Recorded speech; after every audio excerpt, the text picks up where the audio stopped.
Hello everyone. जय हिंद। आज है 8 फरवरी और आज 8 फरवरी से बनने वाले सभी प्रकार के करंट अफेयर्स को हम लोग डिस्कस करेंगे।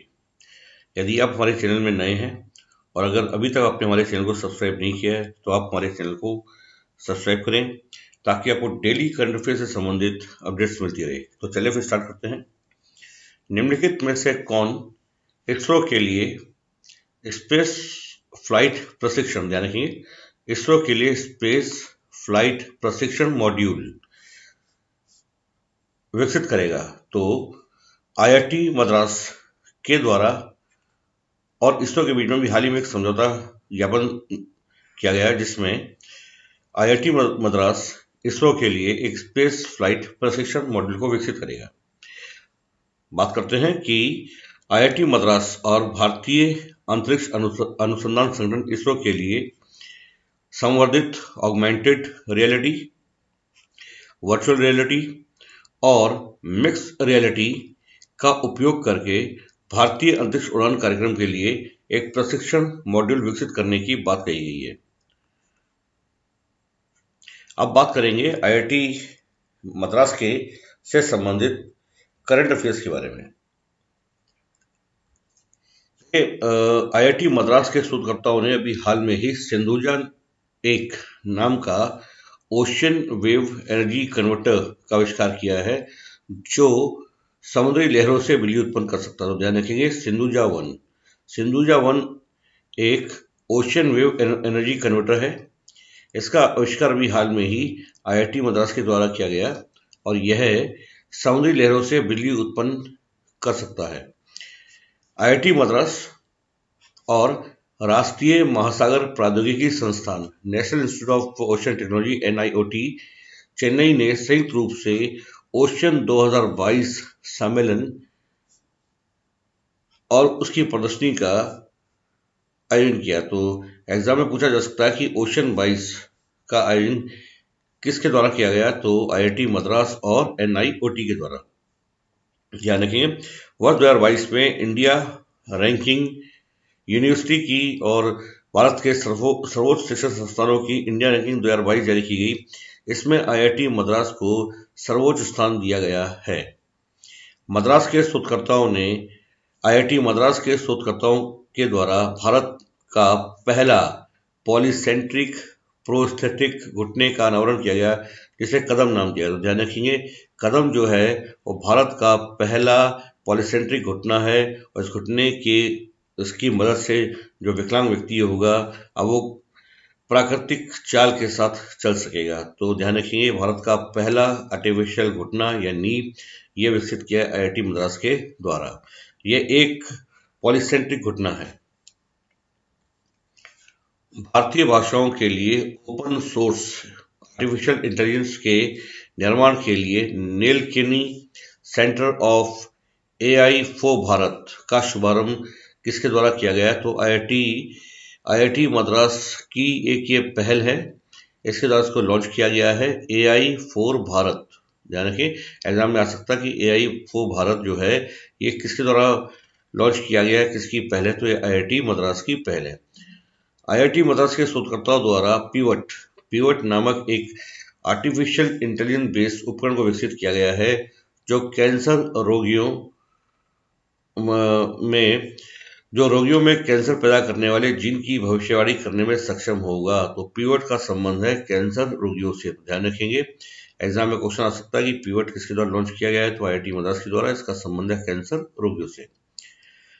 आईआईटी मद्रास के द्वारा ई सोर्स नामक एक ऑनलाइन प्लेटफॉर्म विकसित किया गया है जो इलेक्ट्रॉनिक कचरे से निपटने में सहायक सिद्ध होगा। तो ई सोर्स का संबंध है इलेक्ट्रॉनिक कचरे से, ई कचरे से, और इसको विकसित किया आईआईटी मद्रास के द्वारा।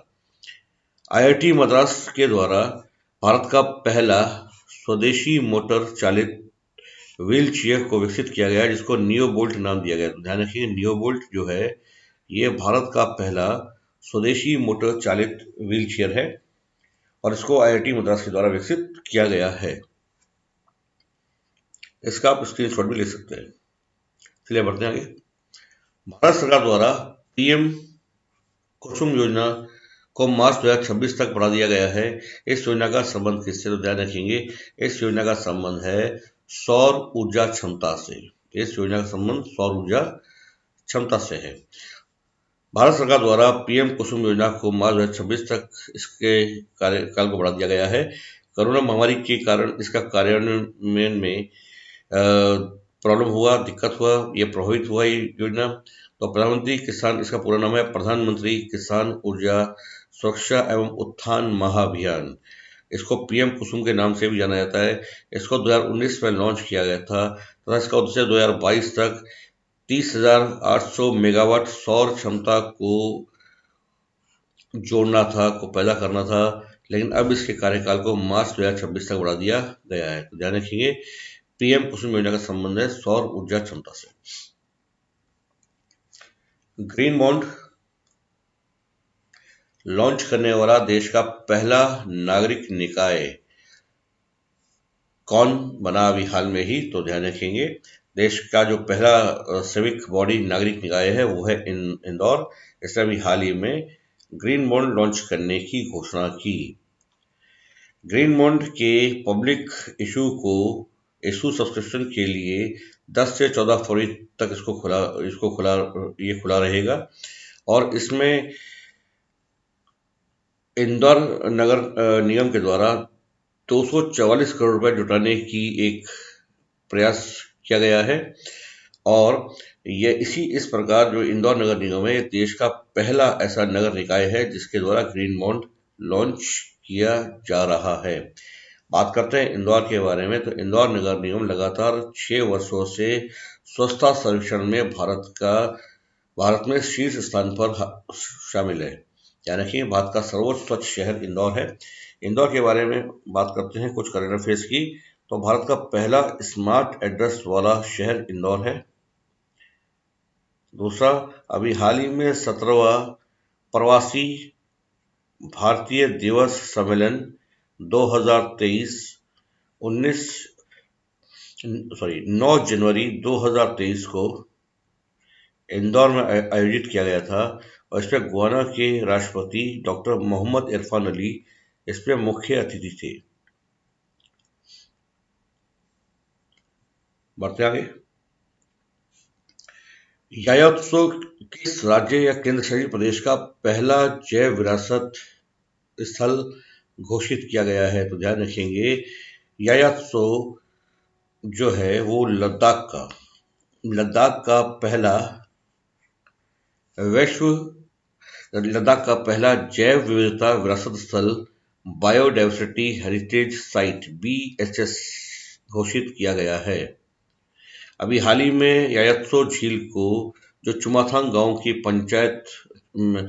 गांव में स्थित है, यहाँ की पंचायत के द्वारा इसको जैव विविधता प्रबंधन समिति ने सिक्योर हिमालय क्षेत्र, रखेंगे सिक्योर हिमालय परियोजना के साथ मिलकर जैव विविधता अधिनियम के तहत इसको लद्दाख का पहला बायोडायवर्सिटी हेरिटेज साइट घोषित किया है। यह एक झील है जो 4,220 मीटर की ऊंचाई पर स्थित है और ये पक्षियों का स्वर्ग के रूप में जानी जाती है। ध्यान रखिए इस झील को पक्षियों का स्वर्ग भी कहा जाता है। यहाँ पर बड़ी संख्या में हेडेड गूज, काली गर्दन वाली क्रेन और भ्रमणी बत्तख जैसे पक्षी और जानवरों का यह आवास है और ये भारत की काली गर्दन वाले क्रेन का उच्चतम प्रजनन स्थल में से एक है और इसे अभी हाल ही में जैव विविधता विरासत स्थल घोषित किया गया है। यह लद्दाख का पहला जैव विविधता विरासत स्थल है। अब बात करेंगे सिक्योर हिमालय परियोजना के बारे में। तो सिक्योर हिमालय परियोजना का संबंध जो है ये इसको भारत सरकार के पर्यावरण, वन, जलवायु परिवर्तन मंत्रालय की एक योजना है जिसे UNDP संयुक्त राष्ट्र विकास कार्यक्रम के सहयोग से वर्ष 2017 में प्रारंभ किया गया था। यह एक 6 वर्षीय योजना है जिसको 2023 तक पूरा किया जाना है। यह हिमालय पारिस्थितिकी तंत्र के लिए एक क्षेत्र आधारित दृष्टिकोण विकसित और कार्यान्वित करके हिम तेंदुए, इसका मुख्य उद्देश्य है हिम तेंदुए और उसके आवास के संरक्षण हेतु सरकार के प्रयासों को समर्थन करना। इसके अंतर्गत वन, भूमि, मृदा, जैव विविधता तथा भूमि संरक्षण भी शामिल किया गया है। सिक्योर हिमालय परियोजना के अंतर्गत 5 हिमालय राज्य और केंद्र शासित प्रदेश शामिल किए गए हैं। इनमें जम्मू कश्मीर, लद्दाख ये केंद्र शासित प्रदेश है, हिमाचल प्रदेश, उत्तराखंड और सिक्किम इसमें शामिल किए गए हैं। पहले इनकी संख्या 4 थी, 4 ये राज्य थे, किंतु जम्मू कश्मीर को विभाजन कर इसके ये 2 केंद्र शासित प्रदेश लद्दाख और जम्मू कश्मीर में इसको तब्दील कर दिया गया। तो अब इस प्रकार इस योजना में, सिक्योर हिमालय योजना में 2 केंद्र शासित प्रदेश और 3 राज्य हिमाचल प्रदेश, उत्तराखंड और सिक्किम को शामिल किया गया है। इस परियोजना का मुख्य उद्देश्य हिम तेंदुए का संरक्षण करना। ध्यान रखेंगे, सिक्योर हिमालय परियोजना का मुख्य उद्देश्य हिम तेंदुए का संरक्षण करना है। इसके अलावा यह खतरे में पड़ी आजीविका, आवास क्षरण और अवैध वन्य जीव व्यापार से भी संबंधित है। को ये रोकता है। इस परियोजना के लिए धन वैश्विक पर्यावरण सुविधा से आता है। अच्छा, एक चीज ध्यान रखिए कि भारत का पहला हिम तेंदुआ संरक्षण केंद्र, इसको उत्तराखंड के उत्तरकाशी में भारत का पहला हिम तेंदुआ संरक्षण केंद्र की स्थापना की गई है। ध्यान रखिए, उत्तराखंड के उत्तरकाशी में। तो सिक्योर हिमालय परियोजना का संबंध है हिम तेंदुए के संरक्षण से। बढ़ते आगे बात करेंगे जैव विविधता के बारे में। तो जैव विविधता विरासत स्थल, बायोडायवर्सिटी हेरिटेज सेंटर बीएचएस क्या हैं? तो जैव विविधता अधिनियम 2002 के तहत किसी भी राज्य सरकार द्वारा साइट को जैव विविधता विरासत स्थल के रूप में अधिसूचित किया जा सकता है। यह साइट उसके अधिकार क्षेत्र में होनी चाहिए और बायोडायवर्सिटी साइट्स उच्च स्थानिकता, पालतू प्रजातियों और दुर्लभ और खतरे वाली प्रजातियों वाली साइट है। ध्यान रखिए, भारत का पहला बीएचएस बायोडायवर्सिटी हेरिटेज जो साइट्स है वो कर्नाटक के बंगलुरु में नल्लूर इमली ग्रोव है। इसको 2007 में भारत का पहला बीएचएस घोषित किया गया था। हाल ही में तमिलनाडु सरकार ने मदुरई जिले के मेल्लूर ब्लॉक में अरिटापट्टी को तमिलनाडु का पहला और भारत का 35वां बायोडायवर्सिटी हेरिटेज साइट घोषित किया। अभी हाल ही में 2022 में 5 बायोडायवर्सिटी हेरिटेज साइट घोषित की गई। ये है त्रिपुरा में देवारी, त्रिपुरा में ही बेटलिंगशिप, असम में हैजोंग कछुआ झील, असम में ही बोरझिली वाइल्ड राइस साइट और मध्य प्रदेश में अमरकंटक। बढ़ते आगे, हाल ही में थाईपुसम उत्सव किस राज्य में मनाया गया? तो थाईपुसम उत्सव भी हाल में ही तमिलनाडु में मनाया गया। यह एक प्रमुख तमिल उत्सव है जो तमिल समुदाय के द्वारा मनाया जाता है। तो उसका श्रेयांश होगा तमिलनाडु। यह उत्सव थाई महीने यानी फरवरी माह की पहली पूर्णिमा को मनाया जाता है और इसको थाई पुसम के नाम से इसलिए जाना जाता है क्योंकि पुसम का मतलब होता है तारा, तथा इस समय यह तारे की एक सर्वोच्च स्थिति के अनुसार इस उत्सव को मनाया जाता है। इसमें भगवान मुरुगन की पूजा की जाती है। भगवान मुरुगन को स्कंद पुराण के अनुसार भगवान शिव का अवतार माना जाता है। यह भारत सहित कई अन्य देशों में, दक्षिण भारत में तो ये मुख्य तमिलनाडु का मुख्य त्योहार है। इसी के सिवा ये भारत के अलावा Sri Lanka, Singapore, Malaysia, Thailand, Indonesia, Australia और अमेरिका यूएसए जैसे देशों में भी बहुत ही हर्षोल्लास के साथ ये त्यौहार मनाया जाता है। तो ध्यान रखिए, थाई पुसम त्यौहार जो है तमिलनाडु का और तमिल समुदाय का एक प्रमुख त्यौहार है और पुसम से तात्पर्य है का अर्थ होता है तारा। आगे बढ़ते हैं। केंद्रीय पर्यावरण मंत्री भूपेंद्र यादव द्वारा कहां पर आर्द्र भूमि बचाओ अभियान शुरू किया गया? तो अभी हाल ही में केंद्रीय पर्यावरण मंत्री भूपेंद्र यादव द्वारा गोवा में आर्द्र भूमि बचाओ अभियान शुरू किया गया और अभी हाल ही में भारत सरकार के द्वारा केंद्रीय बजट 2023-24 में आर्द्र भूमि के संरक्षण से संबंधित अमृत धरोहर, ध्यान रखिए, अमृत धरोहर योजना लॉन्च की गई और भारत सरकार द्वारा आर्द्र भूमि साइट्स को अमृत धरोहर नाम दिया गया है। ये चीज ध्यान रखेंगे। वर्तमान में भारत में कुल 75 आर्द्र भूमि धरोहर स्थल हैं और इनको अमृत धरोहर नाम दिया गया है। और इसके अभी हाल में ही आर्द्र भूमि बचाओ अभियान शुरू किया गया गोवा से।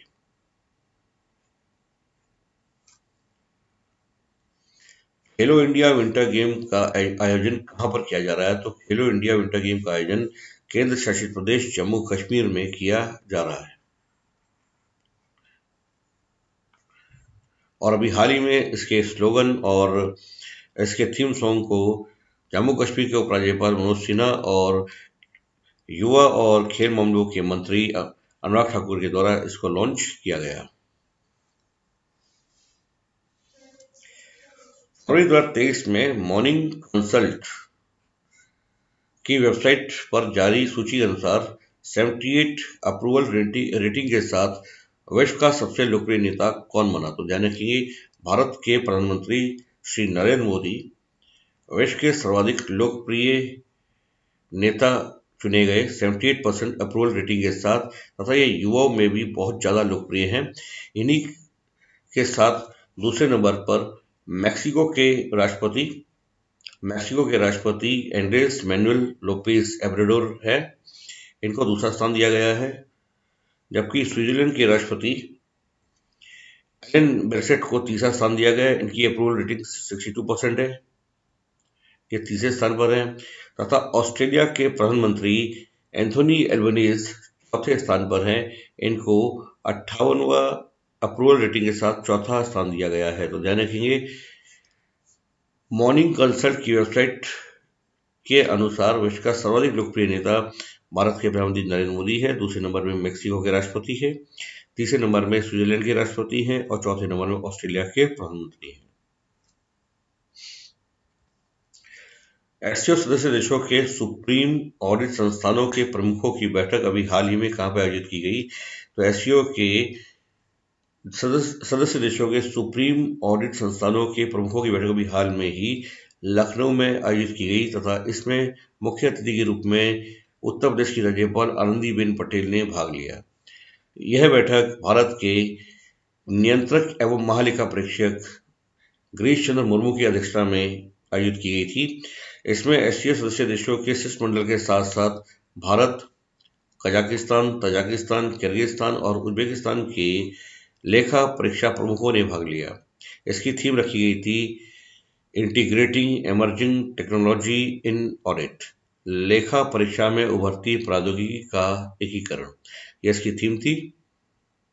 आपको बता देते हैं कि इस समय भारत के कैग गिरीश चंद्र मुर्मू हैं, वे भारत के 14 नंबर के 14वें कैग हैं, ध्यान रखिए।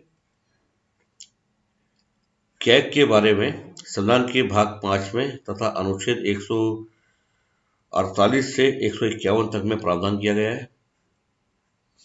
अब प्रतिवर्ष भारत सरकार द्वारा 16 नवंबर को राष्ट्रीय लेखा वर्ष नेशनल ऑडिट डे घोषित किया गया है कैग की स्थापना के अवसर पर। और ध्यान दें कि एससीओ का 2023 का जो शिखर सम्मेलन होगा, जो समिट होगा, 23वां समिट है वो इस साल 2023 में भारत में आयोजित किया जा रहा है। तो एससीओ का 2023 का शिखर सम्मेलन भारत में आयोजित किया जाएगा। बढ़ते आगे। राष्ट्रीय आइस हॉकी चैंपियनशिप के 12वें संस्करण का खिताब किसने जीता? तो ध्यान देंगे कि राष्ट्रीय आइस हॉकी चैंपियनशिप के 12वें संस्करण का खिताब आईटीबीपी के द्वारा लगातार तीसरी बार जीता। तो इसका सही आंसर आईटीबीपी ने लद्दाख स्काउट्स को 1-0 से हराकर यह खिताब जीता है और यह उनका लगातार तीसरा खिताब है। ध्यान रखिए, यह इनका लगातार तीसरा खिताब है। इन्होंने लद्दाख स्काउट को 1-0 से हराकर यह खिताब जीता है। बात करते हैं आईटीबीपी के बारे में। तो आईटीबीपी का पूरा नाम है इंडियन तिब्बत बॉर्डर पुलिस। इसकी स्थापना भारत चीन युद्ध के दौरान 24 अक्टूबर 1962 को की गई थी। अभी हाल ही में से 24 अक्टूबर 2022 को अपनी स्थापना का 62वां स्थापना दिवस मनाया।